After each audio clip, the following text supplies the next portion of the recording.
And here we are for another episode of Be the Wolf. Today, I want to talk to you about something that one of my mentors says is one of the biggest problems for most entrepreneurs. And that is asking for help. There's the right way to do that. There's the wrong way to do that. There's a saying that says, if you want to go fast, do it alone. If you want to go far, do it together.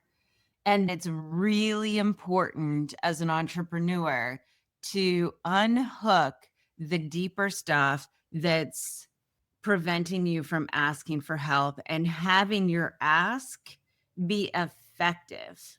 And that's the key there is your ask needs to be an effective ask so that people will show up for you and give you a hand and you can build together and go far instead of going fast and then collapsing as a lot of entrepreneurs do. We're going to dig deep into this. Let's get to it. And I want to dig into that stuff that's deeper than most people will talk about. People say, oh, just ask for help. No, no, no, get over yourself. But for a lot of people, it's not that easy. And then they'll reach out and ask for help, and it will fall on deaf ears. And so that reinforces why they shouldn't ask for help. Or they'll get really vulnerable and ask for help and then get shut down. I can tell you one time I was just spiraling and I needed a friend. And I reached out to my best friend of 15 years.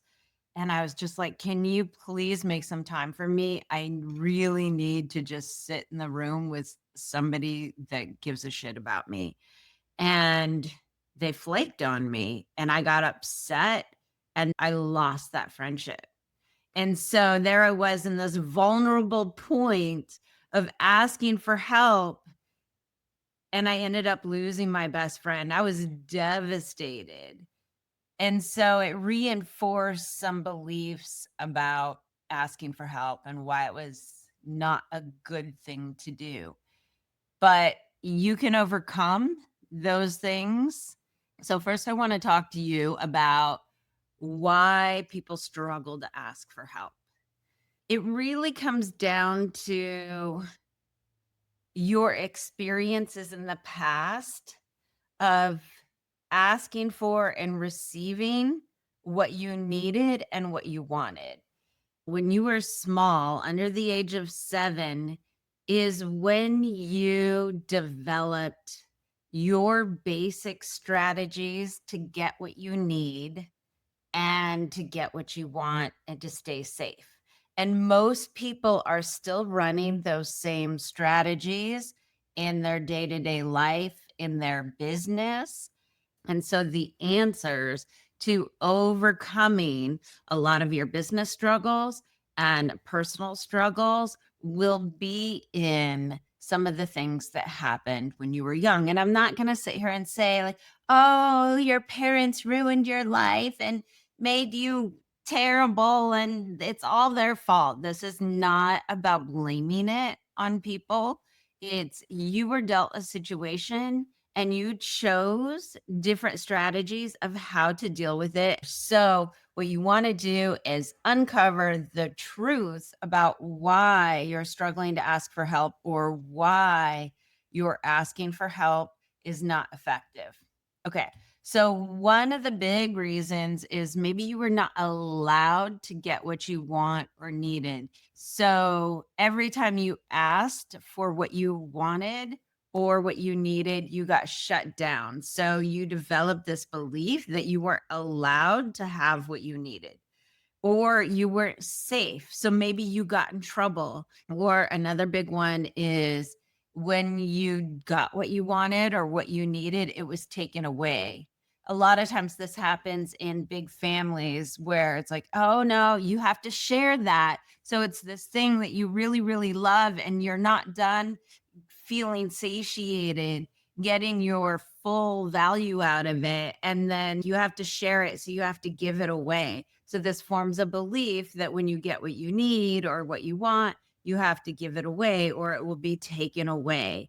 You might have gotten in trouble for getting what you wanted and needed. Maybe you took responsibility to go out and get that thing. Also, if you were told that you couldn't do things like don't do that or don't do that or you'll get hurt, you're not capable of doing them, or your parents freak out and worry, then you begin to learn that you're not capable of getting what you need. And you might lean into asking for help, but it comes from this needy place. Another thing is you could be put down or you get in trouble for doing the things that mattered to you but didn't make sense to other people. I know one of my clients, he used to like to blow shit up. And for him, it was really about this place of deconstruction. So, something he really loves to do is take things apart and look at things from a totally different perspective.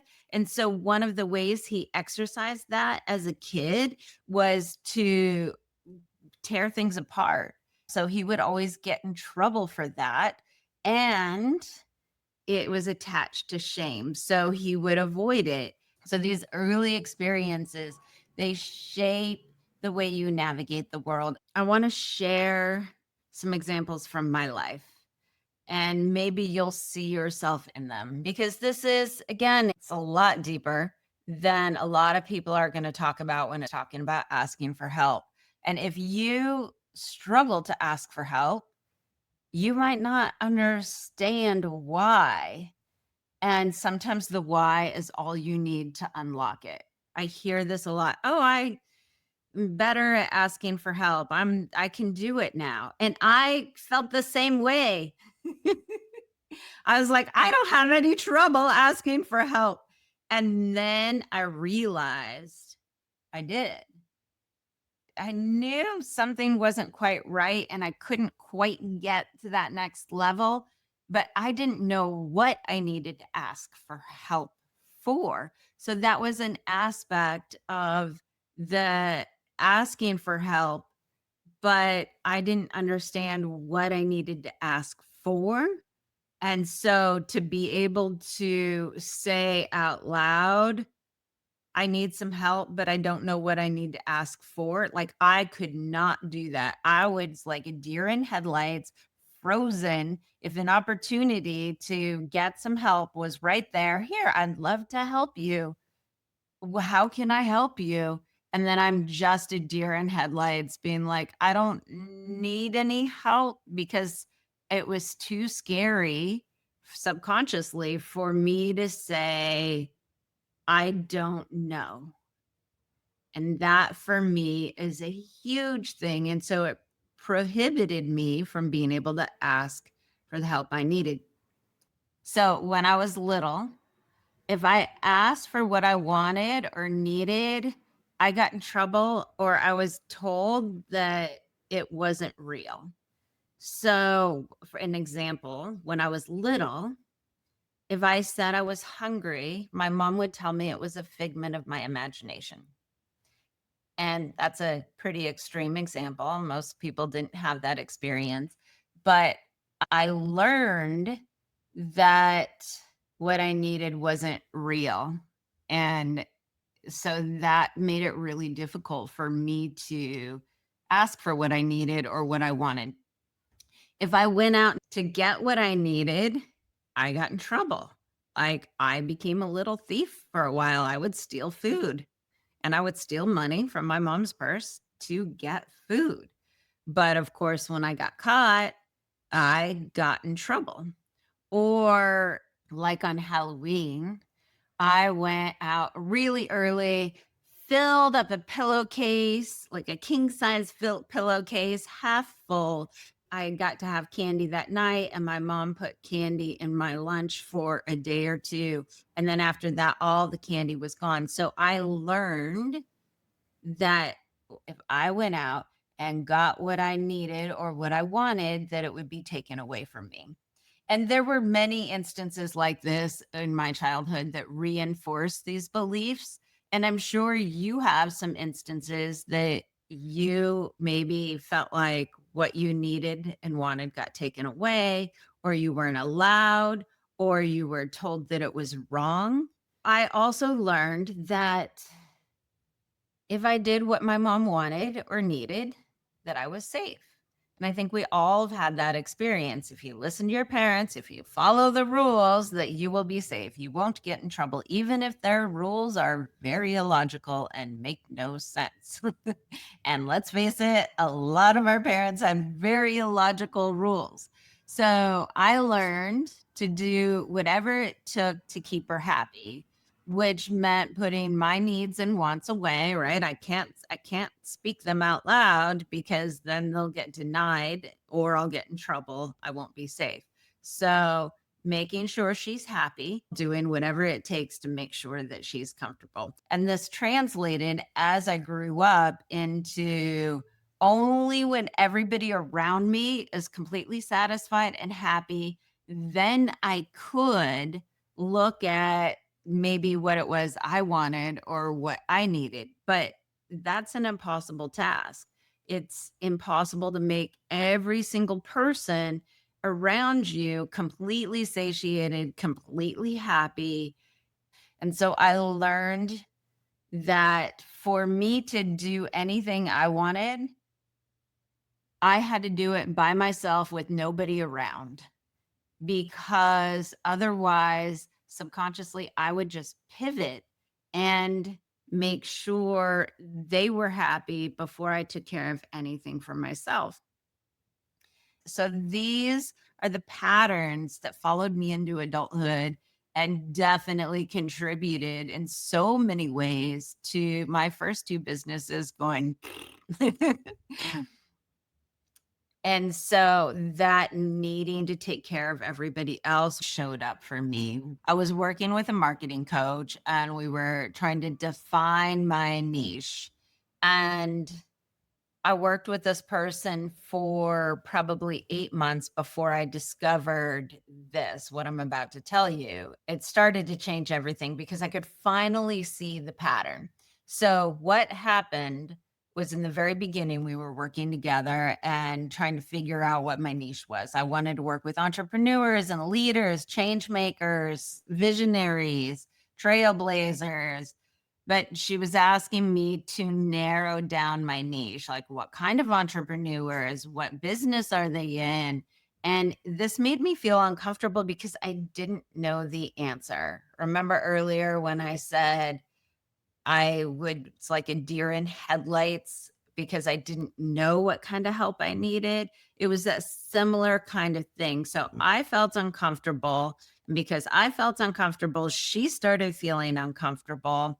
And then as soon as I sensed she was feeling uncomfortable, my old patterns was like, I need to give her what she needs. I need to say something to make her happy. So I just completely pivoted away from what I wanted and tried to say something that I thought she wanted. I started working with people who hated their jobs, and this was what I was marketing to, even though in my heart it was always entrepreneurs. And ironically, during that whole time, for a year, I was marketing to people in that niche, but still 90% of my clients were entrepreneurs.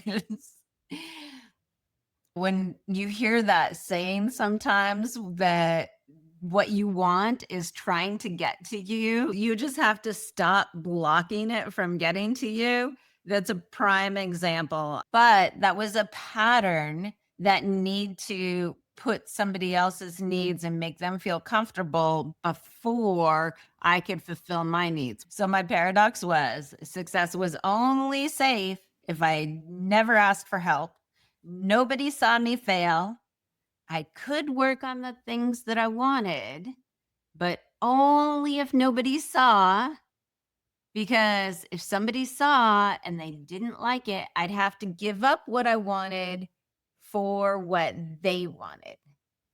Most people don't have that no win paradox quite as tight as mine was, but in unwinding mine, I've been able to help a lot of people break through their own illogical cages.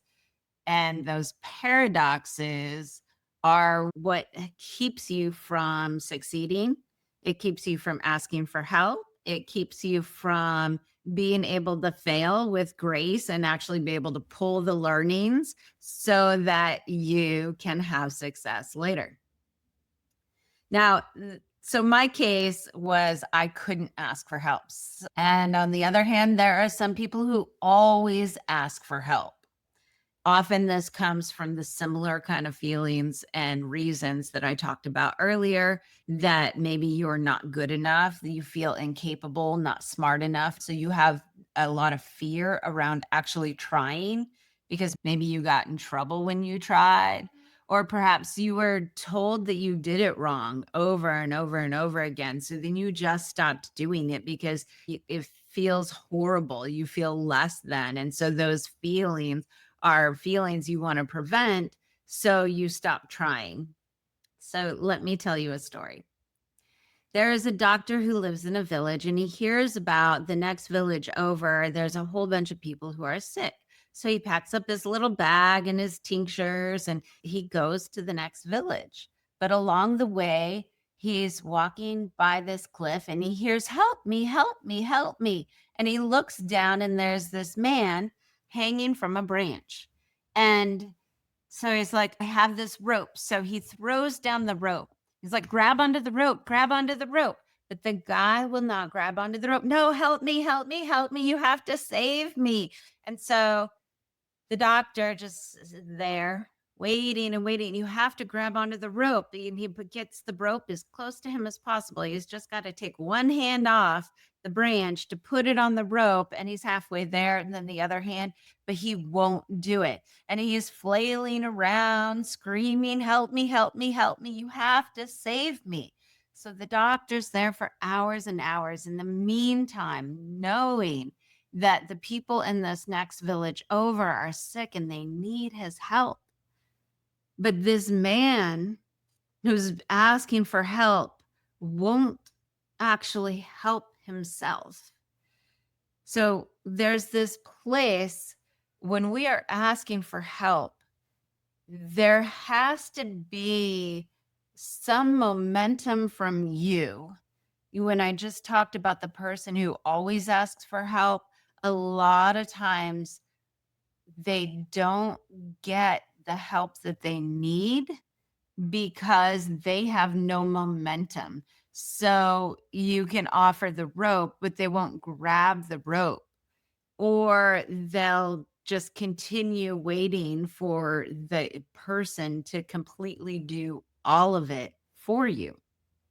And so eventually, of course, this doctor had to make a choice, like, this guy's going to eventually fall and he's going to perish, or I can go and help the other people who need my help and want my help. And so he tied the rope to a tree and left it there so the guy had the opportunity to either help himself or not. So when you're asking for help, the reason you get help or don't get help has a lot to do with your energy and what you're bringing to the table. There's a difference between "I want you to do it for me" versus "I need help to do it." So the man off the cliff, he wanted somebody to literally scoop him up and pick him up and put him to safety without putting in any effort. Now, you might not have the skills for the thing you need help with, but your willingness to try is the difference.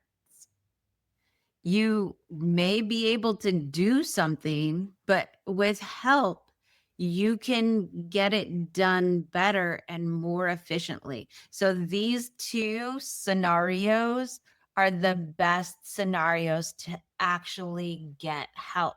So when I was talking about losing my best friend earlier, what was happening in that particular point in time, and I did not realize this at the time, but I was coming with this I need you to save me energy. I'm not going to be able to do this without you sitting there with me. And to be fair, I had been coming at my friend with a lot of that energy for a while. It was a very tumultuous time in my life. There was a lot of crazy shit going on. And so she was tired of being there because being around me at that time was incredibly draining. If I felt safe enough to ask for help, which was a rare thing for me, but when I did, I was just an energy sucking person. And I didn't realize this at the time. I was just like, I never ask for help. I don't understand why this person is abandoning me. But I was sucking their energy dry. She was also going through a lot of crisis. So it's like if someone's cup is empty, they definitely can't handle someone being needy and clingy too. It's too much. And ultimately, you've got to take care of yourself first before you can take care of anybody. So people want to invest in success because it is energy giving. It feels good. But if their efforts don't make a difference, if the person keeps needing help over and over and over, and they're not doing anything to try to get better, they're just repeating the same patterns, they're not breaking through anything, there's no feel good payoff. And so it's like running on a treadmill to get across town. It feels pointless. When people don't see results from their efforts of helping you, they don't want to help anymore. Eventually, the giving person is put in a position of having to take care of themselves or take care of the other person. That could be the same situation as my best friend. She had to take care of herself or she had to take care of me. And a healthy person will always choose themselves because you can't pour from an empty cup. A lot of people have partial needy energy and partial I never ask for help. And so because you've got that dichotomy, when you break down and do ask for help, it a lot of times it will come off needy and thus people will not help you or you won't get the kind of help that you need. So how this shows up in business is if you have a lot of indecision and not knowing what the right decision is, that's a sign that you've got some of this stuff at play and potentially your ask for help can come off needy. You keep bouncing back and forth, the shiny object syndrome and like, oh my God, maybe I have to switch to this thing. I need this thing to save me. Another way that shows up is hiring people before you actually need them. If you're hiring people subconsciously to avoid facing those fears and dealing with those uncomfortable things that I've been talking about, that's a sign that you're going to ask for help in the wrong way. You might wait too long to hire people. That's another big one. And this is a fine line here. But if you're struggling with the question of whether it's time to hire somebody, then the first thing you want to do is start to look inside and see why you want to hire somebody. What are the emotions and what are the beliefs that are driving your decision? And if you can dig deep into that stuff, you'll be more clear on whether it's the right time to hire somebody. Holding true to what you know is right for you and your business. So if you're coming at this ask for help from a needy place or because you're pushing through that fear, you might have a hard time holding true to what you know is right for you and your business. And I talked about it before that constantly seeking new strategies or, shiny object syndrome, new knowledge without implementing what you already know. So if you're asking for help and you have a lot of knowledge, but you haven't implemented what you know and the things you've learned, that's a sign that you're coming from this needy energy that's going to probably not get you the help that you actually need. Okay, so I want to go over the three types of ask. There's the needy ask, and that comes from, I've been talking about this, that from that place of I can't, but you are afraid to try. And this kind of ask will often create resistance in people helping you. And the type of people that do want to help you typically have expectations. They're not going to be giving from this place of authentic giving. And so it will often feel like that kind of help has strings in the long run. Like you'll feel like you owe them. And when you're coming from this place of I can't because you don't want to step through those fears of trying, that really does create this keeping score kind of thing.